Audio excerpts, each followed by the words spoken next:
أعوذ بالله من الشيطان الرجيم بسم الله الرحمن الرحيم السلام عليكم ورحمة الله وبركاته.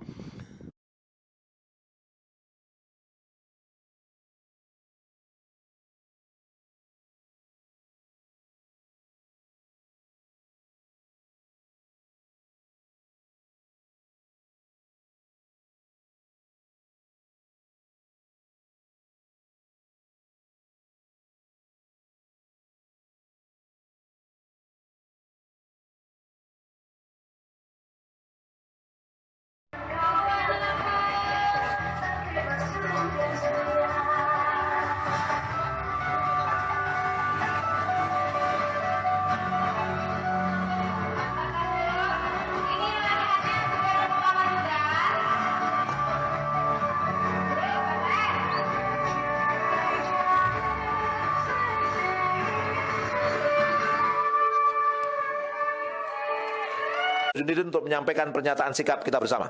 Silakan. Baik. Bismillahirrahmanirrahim. Pernyataan bersama advokat, tokoh dan ulama Jabodetabek tentang tolak rencana kenaikan Pertalite dan solar, lawan rezim anti-oligarki, bersihkan institusi Polri dari mafia Sambu. Sebagaimana dikabarkan media, Menko Kemaritiman dan Investasi Luhut Panjaitan mengatakan Presiden Jokowi kemungkinan besar akan mengumumkan kenaikan harga BBM subsidi solar dan Pertalite pekan depan. Luhut meminta masyarakat agar bersiap-siap kalau nantinya pemerintah jadi menaikkan harga Pertalite dan solar. Luhut berdalih subsidi BBM yang mencapai 502 triliun rupiah telah membebani APBN. Di sisi lain, tim khusus Mabes Polri telah melakukan pemeriksaan terhadap 83 personel dalam kasus pembunuhan Brigadir Joshua. Dari jumlah itu, 35 orang saat ini dilakukan penempatan khusus. Dari personel 15 orang, penyidik melakukan pemeriksaan mendalam, maka terdapat 6 orang dari hasil pemeriksaan yang patut diduga melakukan tindak pidana obstruction of justice. Ke-6 orang yakni FS, BJT, HK, KTT, ANT, AKP, AR, Kompol BW, dan Kompol CT. Berdasarkan dua peristiwa tersebut di atas, kami advokat, ulama, dan tokoh Jabodetabek menyatakan: pertama, menolak rencana kenaikan Pertalite dan solar dengan alasan apapun. Subsidi adalah hak rakyat dan merupakan kewajiban pemerintah untuk memberikan subsidi dan melayani rakyat. Pengurangan dan atau penghilangan subsidi BBM, Pertalite, dan solar dengan alasan apapun sejatinya adalah langkah yang ditempuh untuk melakukan liberalisasi sektor hilir migas, bisnis eceran, setelah sukses melakukan liberalisasi sektor hulu, eksplorasi, dan eksploitasi. Ini adalah agenda jahat untuk melayani kepentingan kapitalis, kepentingan oligarki migas yang menginginkan untung beliung dari bisnis hilir migas. Kedua, pemerintah khususnya Presiden Jokowi jangan pelit terhadap rakyat dengan mempersoalkan subsidi BBM yang nilainya hanya 502 triliun rupiah.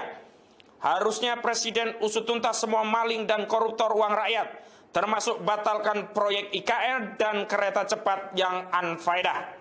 Lagi pula, APBN tahun 2022 nilai belanjanya mencapai 3.106 triliun rupiah, sementara pendapatannya dipatok 2.266,2 triliun rupiah.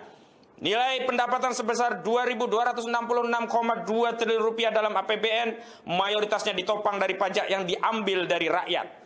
Penerimaan sektor pajak diperkirakan mencapai 1.784 triliun rupiah. Itu artinya angka 502 triliun untuk subsidi rakyat jauh lebih kecil daripada pajak yang diambil dari rakyat sebesar 1.784 triliun rupiah.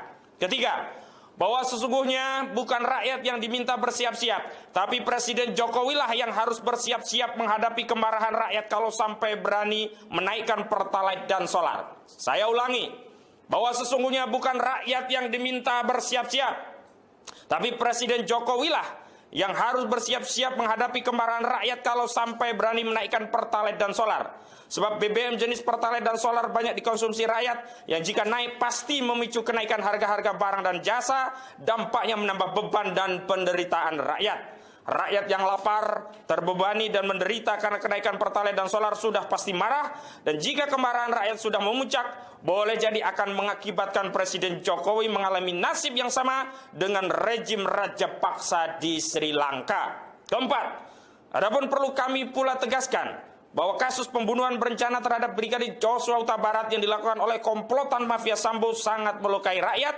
merusak harmoni dan merobek-robek kain tenun kebangsaan.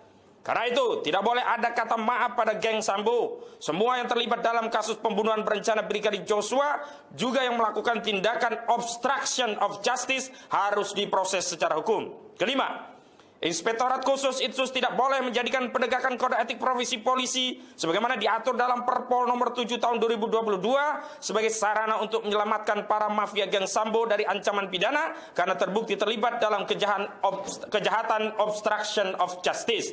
Dengan modus apapun, baik dengan menyatakan hasil pemeriksaan Itsus menyatakan anggota polisi terperiksa tidak terbukti melanggar etik sehingga mustahil melanggar pidana, atau dengan menyatakan anggota polisi terperiksa terbukti melanggar etik telah diberikan sanksi etik sehingga tidak perlu diproses pidana karena hanya pelanggaran etik, bukan tindak pidana. Kesemuanya itu jelas akan semakin menjatuhkan kredibilitas Polri yang berdampak pada makin jatuhnya kepercayaan masyarakat terhadap institusi Polri. Sekali lagi, kesemuanya itu jelas akan semakin menjatuhkan kredibilitas Polri yang berdampak pada makin jatuhnya kepercayaan masyarakat terhadap institusi Polri. Jakarta, 20 Agustus 2022, advokat, ulama, dan tokoh Jabodetabek, koordinator tertanda Ahmad Koziduddin, sarjana hukum, perwakilan ulama dan tokoh Ustadz Irwan Saifullah. Takbir! Takbir! Takbir! Assalamualaikum warahmatullahi wabarakatuh. Waalaikumsalam warahmatullahi wabarakatuh.